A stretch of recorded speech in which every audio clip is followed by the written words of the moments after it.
Cominciamo.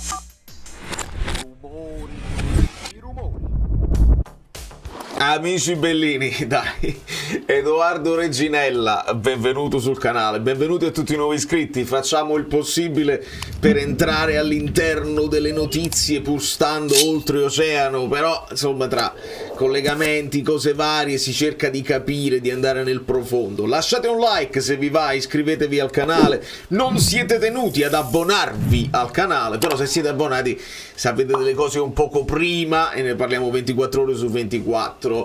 Come il racconto del Napoli, il tifoso del Napoli ha sempre voglia di Napoli, il racconto 24 ore su 24 è quasi un bisogno per alcuni tifosi e il racconto del ritiro fa parte di questa passione. Insomma, noi vogliamo sapere un poco prima che le cose accadano, perché uno potrebbe anche andare in vacanza, aspettare che le varie notizie, le cose di mercato avvengono, uno le commenta, invece no, le vogliamo sapere prima, è proprio questa voglia di entrare all'interno. E dopo insomma il video di ieri l'avete visto in tanti, quindi inutile ripetersi, il conto è stato abbastanza chiaro e di conseguenza esce questa lista che secondo me manda un pochino in tilt tutte le cose. Andiamola a vedere perché è girata, no, questa è quella che vi stavo facendo vedere io di tutta un numero importante, ecco, di giocatori dove il Napoli deve sfoltire. La lista che sta girando sui social è questa qui. Conte mi dicono che ha bocciato, poi uno ci deve credere, ci può non credere, ci può ragionare.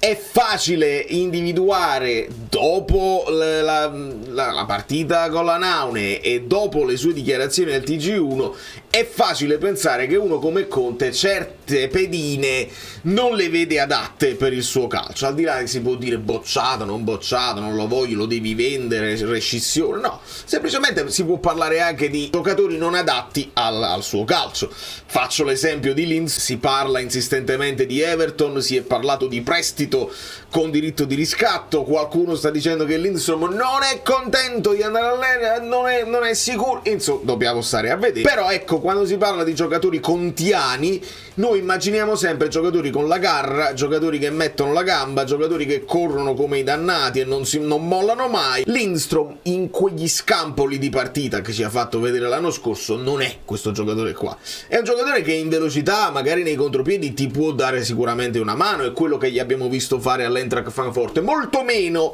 gliel'abbiamo visto fare nel Napoli e con questo schema c'era la curiosità di vederlo, però a quanto pare è una delle pedine che se ci fossero delle offerte potrebbe essere lasciato andare. E non è detto nemmeno, e poi ci arriviamo, che se fai andare Lindstrom che entri un altro, perché poi nella nostra fantasia chi parla di Koop Meiners si continua a parlare di Chiesa e di vari esterni destri o trequartisti, cominciamo a chiamarli trequartisti come ci ha detto Sandreani, che noi dobbiamo avevo promesso, avrei visto la presentazione di tutti i collaboratori di Conte con Lele Oriali presentato in quel modo. Non si sente? Ora si sente un po' meglio? Sì.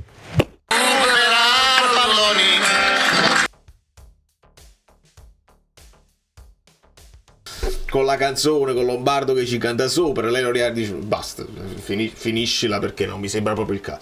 La persona, se ecco perché io mi sono esaltato quando ho sentito Conte viene con Oriali, mi esalto, perché proprio ti dà la serietà.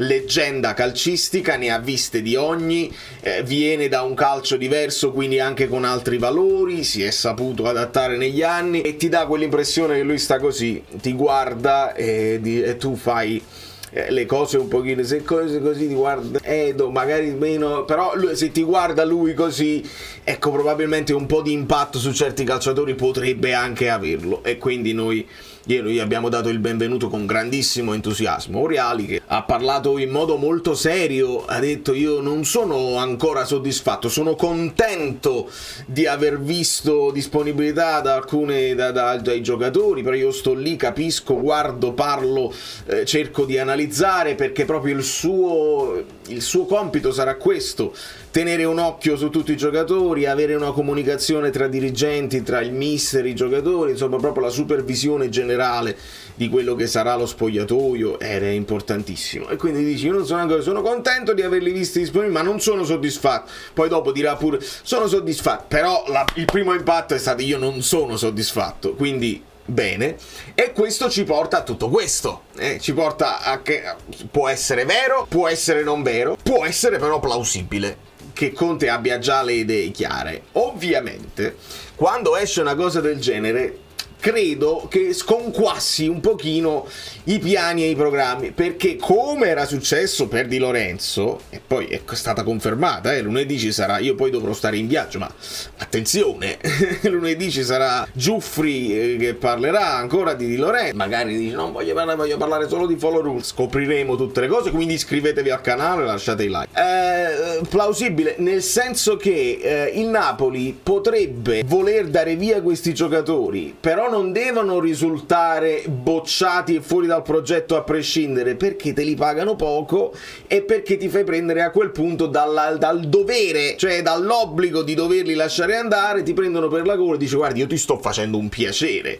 accetta la metà del valore che tu dai al cartellino perché ti devi andare a comprare altre cose e c'hai troppi giocatori in rosa. Questa è roba che può dare fastidio a una squadra, e automaticamente abbiamo visto una reazione del Napoli in termini di giornalisti che sono notoriamente vicini alla società. Per esempio Carlo Alvino, che dice: Antonio Conte non ha bocciato nessuno, sarebbe irriguardoso il solo pensarlo, conoscendo con quanta meticolosità il tecnico azzurro svolge il suo lavoro.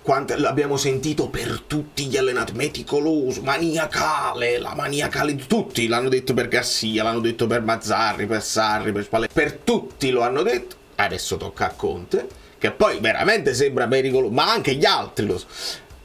Le valutazioni dell'allenatore sul gruppo verranno fatte secondo il suo stile, si considererà l'aspetto tecnico, tattico e motivazionale di ognuno e poi eventualmente si prenderanno delle decisioni. Questo avverrà a chiusura ritiro di Castel di Sangro. Ovviamente l'imprevedibilità del mercato potrebbe accelerare qualche operazione in uscita. Il finale significa che non è hit niente, perché però nel mercato tutto può essere, quindi così. Però io vi dico una cosa: se succede questa cosa, vi avevo detto che, se non succede, vi avevo detto che è imprevedibile il mercato, quindi vincono sempre loro. Però vedi, aspetti la fine del ritiro di Castel di Sangro, non mi sembra possibile. Io credo che Conte abbia già ampiamente deciso qualcosa, poteva anche averla decisa quando si è guardato le partite del Napoli dell'anno scorso. Secondo me ognuno si fa un'idea, poi l'idea si rafforza o cambia quando li vedi dal vivo, quando li vedi sotto sforzo, quando gli chiedi delle cose da fare e loro le fanno più o meno bene. Quindi per quelli che sono già sotto Conte, secondo me Conte, bene o male, ha già deciso.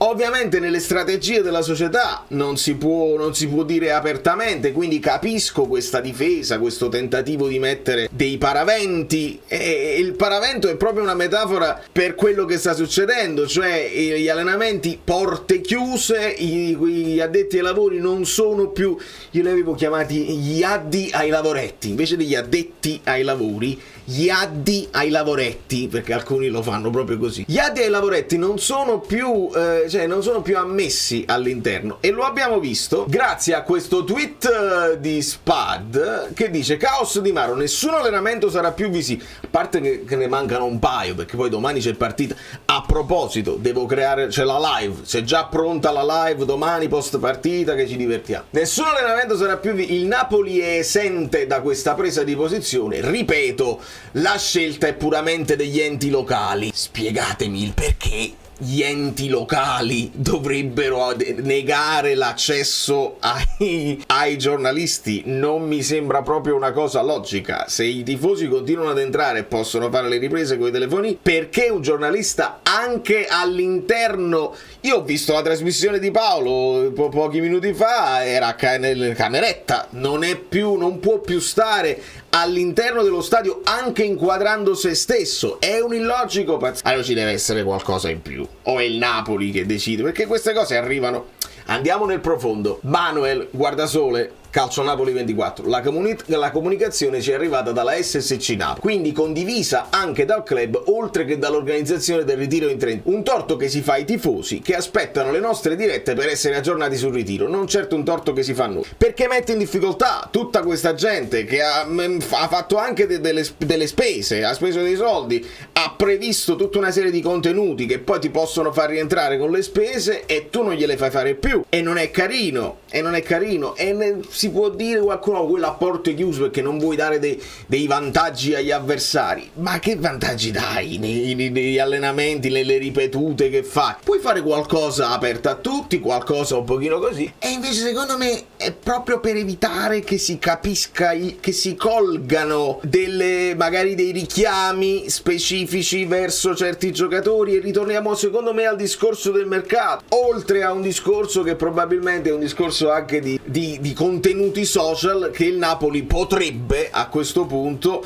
prendere in prima persona. Però quelli che fa il Napoli in prima persona sono meno pregnanti, sono più interessanti quelli là che vengono fatti dai giornalisti singoli dei vari blog, che vanno più all'interno. Ogni tanto vediamo i tifosi stessi, quando noi vediamo delle immagini rubate di De Laurentiis che dice ma la maglia è pezzottata, e fa proprio che a me quell'immagine, l'ho scritto su Twix, mi è stato simpaticissimo De Laurentiis, e non lo dico scherzando, perché per una volta fai la cazziata al tifoso che ti vuole far firmare la maglia pezzottata, però è bonaria, col sorriso, mi è piaciuto tantissimo. Quindi queste piccole cose che piacciono ai tifosi per vedere, per tastare anche il polso, e invece sta succedendo l'impossibile, stanno chiudendo proprio ermeticamente tutto. Uè, Vincenzo si è abbonato, fatemi aspettate un attimo. I nuovi abbonati vi devono scrivere su Telegram @Valeriofluido, io vi aggiungo. Insomma, tornando alle cose di campo, questa era la lista, no? Juan Jesus, adesso si è parlato anche di Juan Jesus in uscita. Tra l'altro ricordiamo che l'entourage di Juan Jesus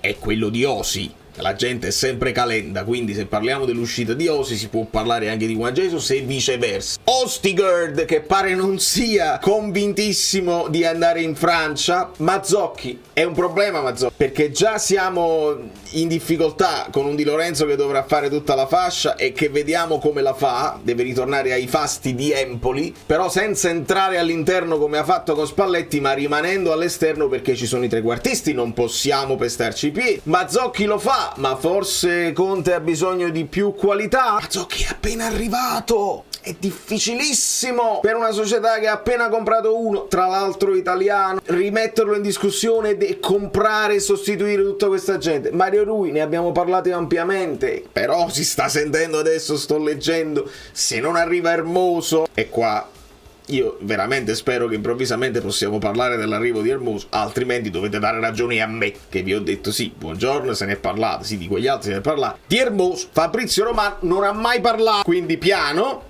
e speriamo che si faccia, perché è quello che mi piace di più. No, se non arriva Hermoso, Mario Rui resta sulla fascia e Olivera scala. Ma Mario Rui non ha la fisicità per fare il quinto di Conte. Lindstrom ne abbiamo parlato, Gaetano sta facendo anche un buon ritiro. Come fai uno che sta facendo un buon ritiro a dire questo è bocciato? Vuol dire che c'hai il preconcetto o c'hai già l'esuberanza fisica, nel senso l'abbondanza. Per quanto riguarda i trequartisti, non lo vedi centrale, centrocampista centrale, c'hai Kvar, c'hai Raspadori, c'hai Lindstrom, c'hai Politano, c'hai Ngonghe e c'hai Gaetano. Sono troppi. Cajuste. Vabbè, abbiamo parlato, vuol dire che tutti questi qua che non hanno convinto assai l'anno scorso, evidentemente non convinti. Simeone che dire insieme, quindi ti serve anche il vice Lukaku, e Zerbin, che evidentemente pure lui forse fisicamente sì, è uno che corre, ma ti serve qualcosina in più. Insomma, vi rendete conto che c'è tanto da fare, e non penso proprio che il Napoli possa aspettare la fine di Castel di Sangro, quando già stiamo in piena Coppa Italia e il campionato è alle porte.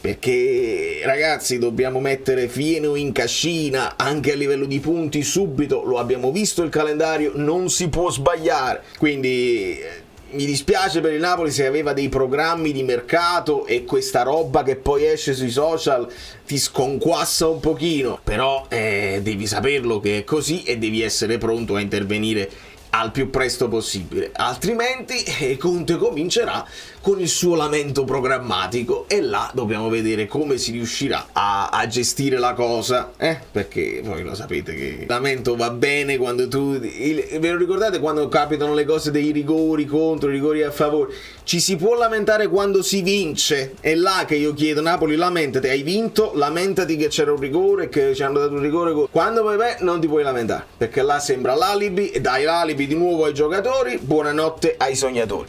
Ma andrà bene, non vi preoccupate. Da New York, Valerio Fluido è tutto, vi abbraccio e vi bacio, vi chiedo i like finali e passate sulla live che già c'è pronta per domani, perché domani è partita e sarà partita vera, perché il Mantova è il Mantova e Possanzini gioca a pallone. Attenzione, è un test molto molto interessante.